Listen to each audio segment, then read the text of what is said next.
إذا مدب حنت عالمي أبز مدب بفلوت صحافة ممرامون إلسالس تصحفوا صحفات ناباهم نقربوا له سمناو مدبي كبرات تخاتلتنا نزي مدب إن مكتتال وطرو سنبت ناينقو ساعات 11 قدم قطري قطراهم مسهرمون ميدا يخون أغرب إذا مدب إنيات مكايلة سناي مكتتال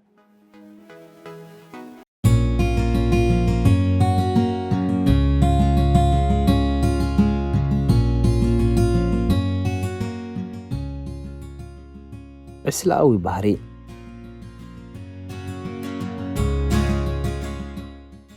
ሰብ ንበይኑ ክኸውን ከሎን ኣብ ውሽጢ ጉጅለ ክኸውን ከሎን እተፈላለየ ባህርያት እዩ ዘርኢ እቲ ንበይኑ ክገብሮ ዘይደፍር ነገራት ምስ ብዙሓት ክኸውን ከሎ ክገብሮ ይደፍር ፍርህ እውን ይጎድል ብዙሕ ኣይጭነቕን ምስ ህዝብኻ መዓትስ ዳርጋ ገዓት እዩ ተባሂሉ እኳ እዩ ህፃናት ኣብ ጥቓ ገዛውቶም ኮፍ ኢሎም ክዕልሉ ርኢኹም ዶ ትፈልጡ ሰብ ክሓልፍ ከሎ ገለ ዓይነት ድምፂ ምግባር ወይ ገለ ቃላት ምድርባይ ኣይፍርሖምን እዩ ወላ እውን እቲ ሰብ ነግራም ምዃኑ ዝፈልጡ እንትኾኑ ስቕ ክብሉ እኩብ ባህርያቶም ኣይፈቕደሎምን እዩ ንኣብነት ከም ኣይትፈሳሕ በል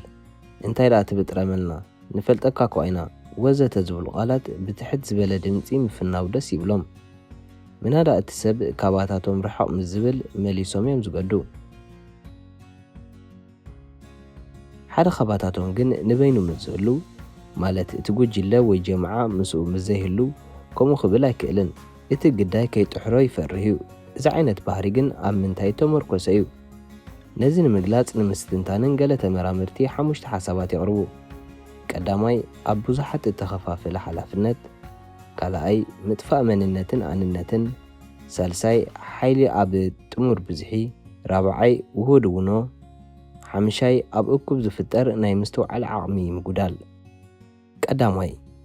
ሓደ ሰብ ንበይኑ ክኸውን ከሎ በይናዊ ሓላፍነት እዩ ዝስከም ንሕማቕ ይኹን ንጽቡቕ ነገራት በይኑ እዩ ዝቕበሎ ዘካፍሎ ሰብ የብሉን ምስ ብዙሓት ክኸውን ከሎ ግን ነቲ ሓላፍነት ምስ ካልኦት ይካፈሎ ስለ ዘሎ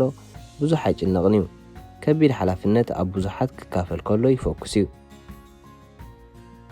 ካልኣይ ሓደ ሰብ ኣብ መንጎ ብዙሓት ክኸውን ከሎ እቲ ኣንነቱ ወይ መንነቱ እናሃሰሰ እዩ ዝኸይድ ምስ ሚልዮናት ምስ ዝኸውን ከዓ እሞ እቲ መንነቱ ከምዘየለ እዩ ዝቑፀር ስለዚ ኣብ መንጎ ብዙሓት ብምዃን ነቲ መንነትካ ክተስሶን ከምዘየለኻን ክተምስል ትኽእል ኢኻ ከምዚ ብምግባር ድማ ነቲ ፍርኻ ንግዚኡ ዋና ከምዘይብሉ ክትገብሮ ኣለኻ ማለት እዩ ሳልሳይ ሓደ ሰብ ንበይኑ ድሩት ሓይሊ እዩ ዘለዎ ምስ ብዙሓት ግን እቲ ሓይሉ ይዓቢ እዩ ብፍላይ እቲ ጉጅለ ጥሙርን ስሙርን ምስ ዝኸውን ብርቱዕ ሓይሊ እዩ ዝፈጥር ኣብ ሓደ ዩቲዩብ ከም ዝረኣኽዎ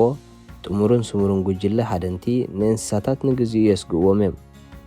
ንኣብነት 5 ሰባት ብሓደ እናሰጎሙን ኣዒንቶም ናብቲ ዝህደን እንስሳ እናተኮሩን ተጠሚሮም ክቐርቡ ከለዉ እቲ ዝህደን እንስሳ ነቲ ጥሙር ጉጅለ ከም ሓደ ዓቢ እንስሳ ገይሩ ስለ ዝሪኦ ይፈርህን ይሃድምን 12 ኣናብስ ዓጋዜን ቀቲሎም ክበልዑ ከለዉ 3 ማሳይ ዓሌት ኬንያ ብሓደ እናሰጎሙ ኣዒንቶም ናብቶም ኣናብስ ኣተኪሮም ቅርብ ምስ ዝበልዎም እቶም ኣናብስ ነቶም 3 ሰባት ከም ሓደ ዓቢ እንስሳ ቆፂሮም ምግቦም ገዲፎም ሃዲሞም ከይዶም ስለዚ እቶም ብሓደ ኮይኖም ንዓቢ ዝደፍሩ ህፃናት እቲ ጥምረቶም ፍሉይ ግን ሓሳባዊ ሓይሊ ፈጢሩሎም ማለት እዩ ራብዓይ ኣሽሓት ኣዕዋፍ ብሓደ ተላዒለን ናብ ሓደ ቦታ ክነፍራ ከለዋ ከም ሓደ ኣካል ኮይነን ብሓደ እየን ዝጥወያን ዝጠዋውያን ዝድይባን ዝወርዳን እታ ኣብ ቅድሚት ዘላ ዑፍ ክትጥወ ከላ እታ ኣብ ድሕሪት ዘላ እሞ ዘይትርእያ ዘላ ዑፍ ከምኣ ብተመሳሳሊ መንገዲ ትጥወ ስለዚ ኩላተን ከይተናጎፃ ከም ሓደ ኣካል ኮይነን ናብቲ ዝደለይኦ ቦታ ይጓዓዛ ከምዚ ንኽገብራ እቲ ውንአን ኣዋሂደንኦ ኣለዋ ማለት እዩ ነዚ ኣብቶም ቆልዑ ክንሪኦ ከለና ምናልባት ብሓደ ጠሚሮም ናብቲ ዝለኽፍዎ ዘለውን ክምክቶም ትንዕ ዝብል ዘሎን ሰብ እንተዝቐርቡ እቲ ሰብ ንግዚኡ ምሰገአን ዝሕጥውን ምበለ ሓምሻይ ከምቲ ኣብ ላዕሊ ዘተንባህክዎ ኣብ እኩባት ሰባት ብፍላይ ከዓ ኣብ ዕስለ እቲ ናይ ምስትውዓል ዓቕሚ ኣዝዩ ይጎድል እዩ ከም ዝኾነሉ ምኽንያት ድማ ሰብ ብኣሽሓት ቁፅሪ ክእከብ ከሎ እቲ ናይ ምስትውዓል ድራኽኡ ናብ ናይ ደመ ነፍሲ ባህሪ ክሰግር ግዜ ኣይወስደሉን እዩ በዚ ምኽንያት ድማ እቲ ናይ ውኑኡ ደረጃ ንታሕቲ ይወርድ እሞ ንዝኾነ ሸፋጥን ሰባኽን ሻጥርን ሰብ ክስዕቦ ድሕራ ይብልን ብፍላይ እቲ ሸፋጢ ጥዑም ተስፋ ዝህብ ቃላት ብውሕሉል መንገዲ ምስ ዝጥቀምን እቲ መልእኽቱ ድማ ናብ ኣእምሮ ገዲፉ ናብ ልቢ ዘቕንዕ ምስ ዝኸውን ኩሉ ሰብ ሆ እናበለ እዩ ዝሰምዖን ዝኽተሎን።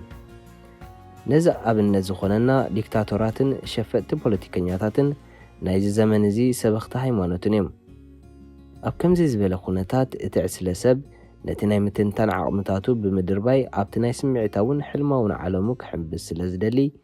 እቲ ሸፋጢ ድማ ነዚ ኣንዳዕድዑ ስለ ዝፈልጦ ብእተፈላለየ መንገዲ ክጥቀመሉን ክረብሓሉ ድማ ስለ ዝደሊ ዘይፈጥሮን ዘይመህዞን ነገራት የልቦን። ኣብቶም ቆልዑ ምስ ንመጽእ ንሳቶም ብሓደ ኮይኖም ነቲ ግዳይ ክባጭውሉን ዝተበገሱሉ ምኽንያት ብሰንኪ ሓደ ናይቲ ነገር ጀማሪ ዝኾነ ቆልዓ እዩ። ኣብ ኩሉ ጉጅለ ወይ ዕስለ ኩሉ ግዜ ሓደ መራሒ ይፍጠር እዩ። ወላ እውን ንሓፂር ግዜ እንተኾነ እዚ መራሒ እዚ ነቲ ጉጅለ ወይ ነቲ ዕስለ ብስምዒቱ እዩ ዝፃወተሉ። ይኹን እምበር ሓደ ኣካል ካብቶም ቆልዑ ተንስኡ ኣታ ስለምንታይ ኢና ንኣቦይ እከለ ንላግፀሎም ዘለና ካልእ ኢልና ዘይንፃወት ወዘተ እንተዝብሎም